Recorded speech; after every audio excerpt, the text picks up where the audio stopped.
G'day viewers, Peter here. How are they hanging? I've just been working in a shed, and I've just had a bout of nostalgia, so I thought I'd share it with you. So this is more stupid than usual video for me, but working in the shed, and just took me back to about 1968. Now I was born in 1958, so I would have been about 10 years old with my friend Ian Saunders, who lived across the road, and I knew Ian. I saw Ian almost every day before I went to primary school in grade one,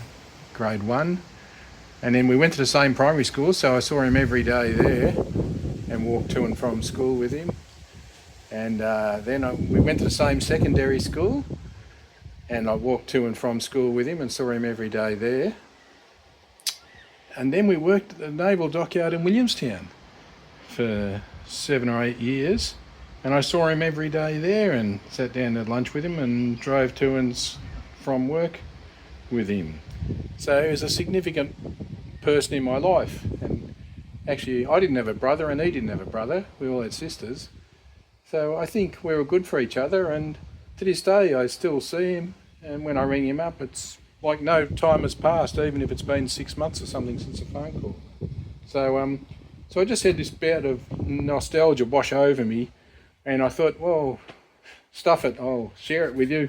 So what have I been doing? I'm in the other shed. I'm in the top shed today. Anyway, I was looking for some kitchen scales because I wanted to weigh something. And I've got all these boxes of, moving boxes like tea chests from when I moved house. And my wife and I, we were both second marriages, and we both had a house. So, when we cohabitated, we ended up with 2 lots of everything. And so I gradually going through these things, even though it's been a decade. But that's an aside. I was looking for some kitchen scales to weigh something, and I found them and sorted that out. But in my adventure, I found something. First off, a bit of a clue here is some little aluminium cups for making milkshakes that you used to get in a milk bar. And then I found this. Hang on, I've got to zoom out a bit. Now, this is a milkshake maker. Now, I used to be a repairman, and I was at a client's house fixing something one day, and I saw that, and I really lusted after it. I'll tell you why in a minute. And the fellow wouldn't sell it to me, but we negotiated a discounted price on the repair that I did. And it included me taking this home with me, and it works fine. And so that's how I acquired it, and it's been sitting in a box for 10 years, unused. But I'm thinking about dragging it out, and I might be able to have some milkshakes, either with Ian, I'm sure he'd enjoy it, or maybe my grandchildren or something, I don't really know. But I do love it, and it's just the chrome on it. I think this base, it weighs, what does it weigh? 15, 20 kilos? Probably more than 20 kilos. And this big chunk of cast brass, and it's beautifully triple chromed. The whole thing's triple chromed. And I don't know if you can focus on that. Now, I'm not quite sure what the corporate structure is here, but this is a General Electric, or it's a Ritter General Electric. Now, it's made in Melbourne. Now, Melbourne is a city in Australia. There's also one in Florida, but I live in Melbourne. So these were made locally, I'm guessing to a US plans or something. So I'm curious if they had exactly the same ones in America in the 1950s and 60s. But anyway, this one was made in Australia by Ritter General Electric, and it still works fine. What is the model number? It's a D4WTS, and it's 125 watts, but it goes quite fast. And this one must be the deluxe model because it's got a 2-speed switch, so there's fast and slow. I can't see a transformer in there. There's not one in the base, and I don't think there's room for it anywhere else. So I'm guessing this switch, what do I know? But I'm guessing this switch probably changes it from 2-pole to 4-pole or something. So it'd be 4-pole slow and 2-pole fast, maybe. I don't know. I'm not gonna open it up because it's working fine. All right. Oh, look, I know you want me to plug it. It's actually reasonably quiet. I think all the ones that I had in my childhood, they must have been somewhat worn out, because I remember them being very noisy, and this one's quiet. So if I put a cup on, because you know you want to do it. So can you hear that? And then we unpass it. So that's slow, and that's fast. And I remember them being much noisier than that. But so I found this, and I'm just, you can see I've got a bit of steel wool here and a scraper. And if you look at this material, it's a little bit pitted, but I haven't polished. That's just straight off. And this is the actual pre-polished, but that'll come up fine, because it is beautifully triple chrome plated, and that'll come up fine. You can see how the bottom's coming up. I've just been working away at it for 10 minutes, and you know me, I never think about filming any of this stuff. It's just spontaneous. And so I'm halfway through it, of course, and then I thought, I wonder if anyone would be interested. But I can tell you a story about where Ian and I, we lived opposite each other, as I said, and just 100 yards down the street was a little shopping centre, how they used to be in the day. And I must have been about 10 years old, so this would be about 1968. And we both asked our mums for some money, and we could go down the street, and I would get a vanilla milkshake, and I think Ian would usually get a chocolate one. And we would walk down the street, and we went to Harry LeBlanc's bakery. And he used to make, he was a good pastry chef. He made great cakes and meat pies.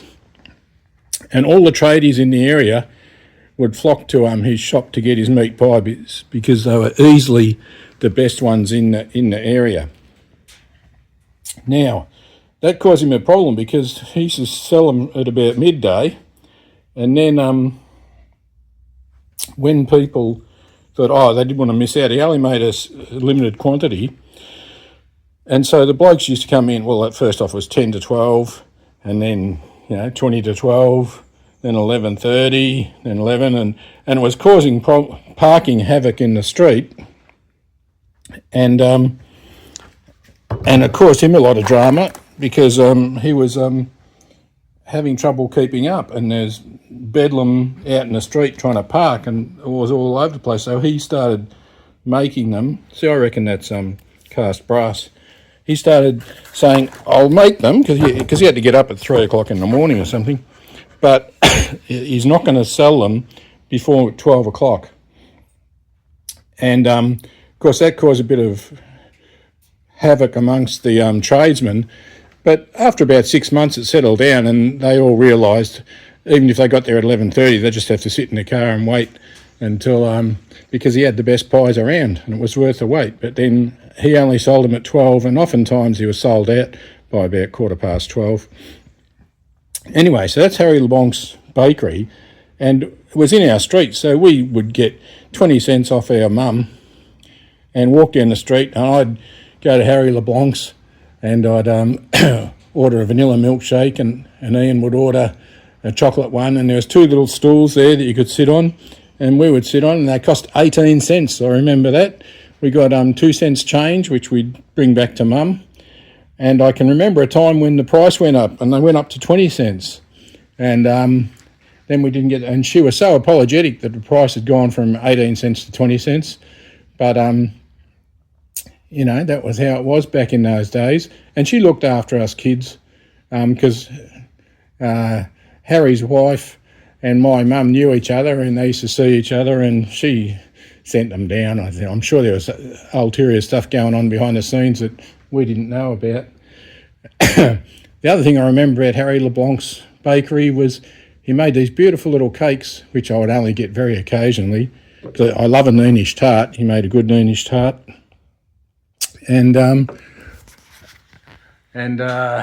So occasionally, if I had some extra money, I'd get a noonish tart. But he had these beautiful little tarts that were a short crust pastry with raspberry jam in the bottom, and they had like a meringue and coconut top that was baked quite hot, and it was quite brown and crunchy on the top. And I remember, I don't know what they were called. If anyone remembers what those tarts were called, what were they called? But yeah, they were just a short crust base with a bit of raspberry jam in the bottom, and then on top was a meringue and coconut that was toasted quite crisp, and they were beautiful. I make something similar at home, but I do it as a slice. But anyway, so that's my little find, just going through my boxes, and I think I'll get it out and use it for something. What do you reckon? Who knows? It's a bit of nostalgia. Indulge me. Okay, now just to finish up, I've given it a hit with some car polish, and so there it is. Came up all right. It's got a bit of shine to it. The 1950s chrome is just head and shoulders above current chrome. I've got a 1950s toaster as well and a kettle. I might show you one day, but gee, they used to do chrome good back in the day, didn't they? Not like it is now. This is real chrome. So what I did is, can you see there, there's not much left of it. That was just some steel wool. I went around to that, see all the steel wool dust at the base. And the piece of steel wool was getting smaller and smaller the more I polished. And then I put some car polish, it's not really car, it's cutting compound. Kitten, I think, is an Australian brand, but we used to have, was it Repo or Kitten? We used to have Repo 2R cutting compound, and this is basically the same stuff. I don't know if they make it anymore. It's that brown pasty stuff. Can you see it's that colour? The tan sort of terracotta sort of colour. And it's the best stuff. I use it for polishing aluminium and all sorts of things. But that's come up all right. And so, yeah. So $2 bob for a $2 bob for a milkshake or a malted milk. When the price went from 18 cents to 20 cents, she was very apologetic because we didn't come home with any change. But $2 bob for a milkshake, and it was a big milkshake, because each of those aluminium cups, they'd give you a glass, and you always got 2 glasses and big glasses out of one of those cups. So you got 2 glasses of good quality milkshake for $2 bob. So Bob's your uncle. So I'm going to call it there. Bye bye.